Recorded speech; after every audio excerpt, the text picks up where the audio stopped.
হজরত ইদ্রিস আলাইহিস ওয়াসাল্লাম কুইজ পার্ট 2-তে আপনাকে আন্তরিক স্বাগত ও শুভেচ্ছা। কোন আয়াতে ইদ্রিস আলাইহিস ওয়াসালামের উচ্চমর্যাদার কথা বলা হয়েছে? অপশন: ক সূরা কাহফ আয়াত নং 18 এবং 10, খ সূরা মারিয়াম আয়াত নং 19 এবং 57, গ সূরা তাহা আয়াত নং 20 এবং 12, ঘ সূরা ফুরকান আয়াত নং 25 এবং 33।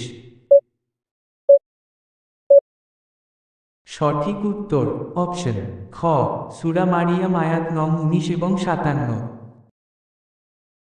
ইদ্রিস আলাইহিস ওয়াসালামের জাতির প্রধান ভুল কি ছিল? অপশন: ক মদ্যপান, খ অনাচার, গ আল্লাহর ইবাদত থেকে গাফেল হওয়া, ঘ মূর্তি পূজা। সঠিক উত্তর অপশন গ আল্লাহর ইবাদত থেকে গাফেল হওয়া। নবী ইদ্রিস আলাইহিস ওয়াসালামের আনুমানিক জীবনকাল কত বছর বলা হয়? অপশন: ক 300 বছর, খ 365 বছর, গ 250 বছর, ঘ 500 বছর। সঠিক উত্তর অপশন খ 365 বছর। ইদ্রিস আলাইহিস ওয়াসালামের প্রতি নাজিল হওয়া সুহুফের প্রধান বিষয় কি ছিল?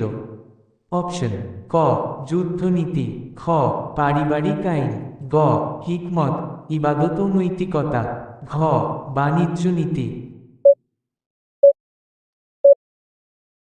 সঠিক উত্তর অপশন গ হিকমত ইবাদত ও নৈতিকতা। ইদ্রিস আলাইহিস ওয়াসালামের একটি উল্লেখযোগ্য আমল কি ছিল? অপশন: ক অধিক ভ্রমণ, খ অধিক রোজা, গ অধিক দান, ধ অধিক ইবাদত ও জিকির। সঠিক উত্তর অপশন ধ অধিক ইবাদত ও জিকির। ইদ্রিস আলাইহিস ওয়াসালামের নাম কুরআনে কতবার উল্লেখ হয়েছে? অপশন: ক 1 বার, খ 2 বার, গ 3 বার, ঘ 4 বার। সঠিক উত্তর অপশন খ 2 বার। ইদ্রিস আলাইহিস ওয়াসালামের যুগের মানুষ কোন ভুলে বেশি লিপ্ত ছিল? অপশন: ক অহংকার ও অবাধ্যতা, খ মূর্তি পূজা, গ রক্তপাত, ঘ জিনা।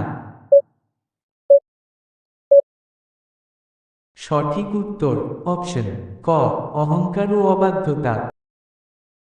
ইদ্রিস আলাইহিস ওয়াসালামের মৃত্যু সম্পর্কে অধিকাংশ মুফাসসির কি মত দিয়েছেন? অপশন: ক তিনি স্বাভাবিক মৃত্যুবরণ করেন, খ তিনি শহীদ হন, গ আল্লাহ তাকে জীবিত অবস্থায় উঠিয়ে নেন, ঘ তিনি সমুদ্র ডুবে মারা যান। সঠিক উত্তর অপশন গ আল্লাহ তাকে জীবিত অবস্থায় উঠিয়ে নেন। ইদ্রিস আলাইহিস ওয়াসাল্লাম কোন বংশধারার নবী ছিলেন? অপশন: ক হাবিল বংশ, খ কাবিল বংশ, গ শীস আলাইহিস ওয়াসাল্লাম বংশ, ঘ নূহ আলাইহিস ওয়াসাল্লাম বংশ। সঠিক উত্তর অপশন গ শীস আলাইহিস ওয়াসাল্লামের বংশ। ইদ্রিস আলাইহিস ওয়াসাল্লামের সবথেকে বড় বৈশিষ্ট্য কোনটি? অপশন: ক যুদ্ধক্ষমতা, খ কঠোর শাসন, গ হিকমত ও জ্ঞান, ঘ বিশাল বাহিনী। সঠিক উত্তর অপশন গ হিকমত ও জ্ঞান।